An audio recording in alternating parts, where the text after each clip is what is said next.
Mtandao wa kijamii unanisaidia kwenye mambo tofauti tofauti. Cha kwanza, faida ya kwanza ambayo napata kwenye mtandao wa kijamii ni kupata wateja, na cha pili kujifunza mambo tofauti tofauti kuhusu urembo. Lakini mtandao wa kijamii pia una madhara.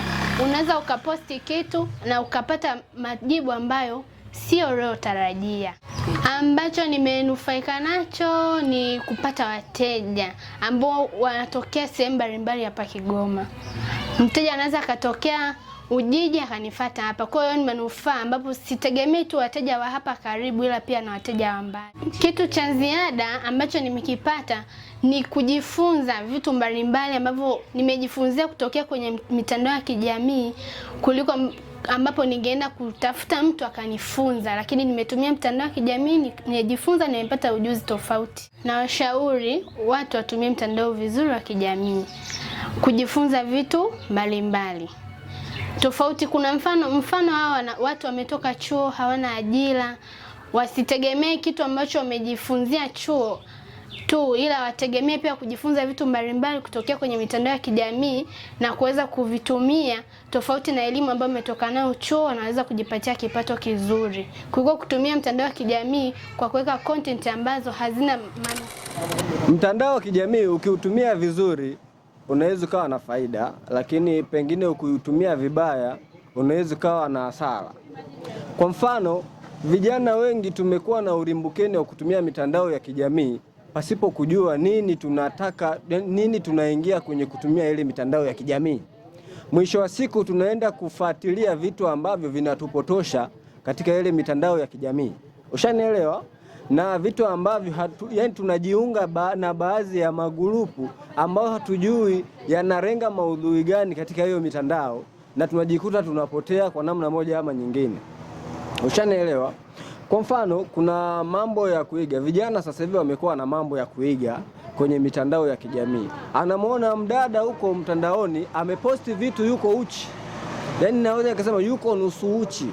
Nguo alizovaa sio nguo za kiheshima. Hajavaa nguo za maadili.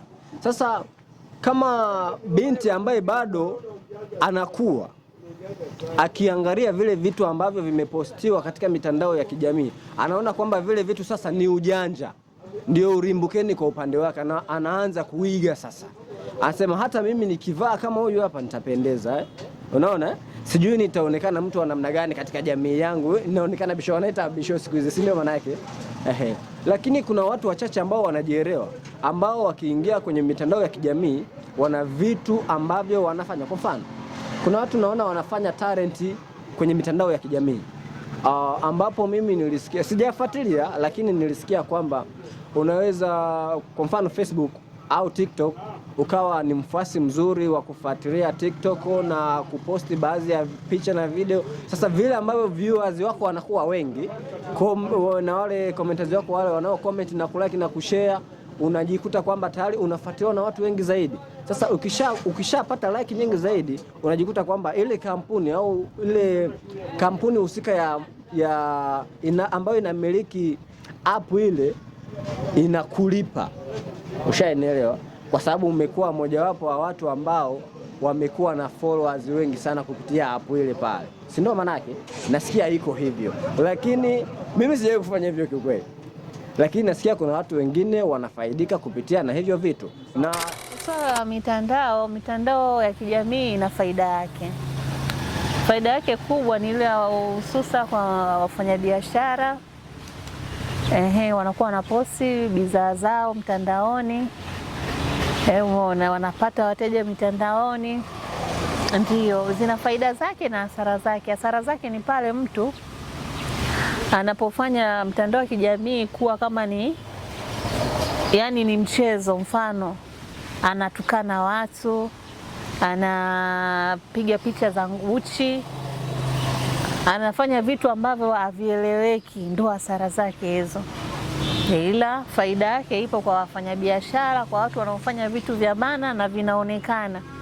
Vingi kwenye biashara, vingi tu biashara, kutana na watu ambao sahihi kwenye mambo ya biashara, hivyo tu basi.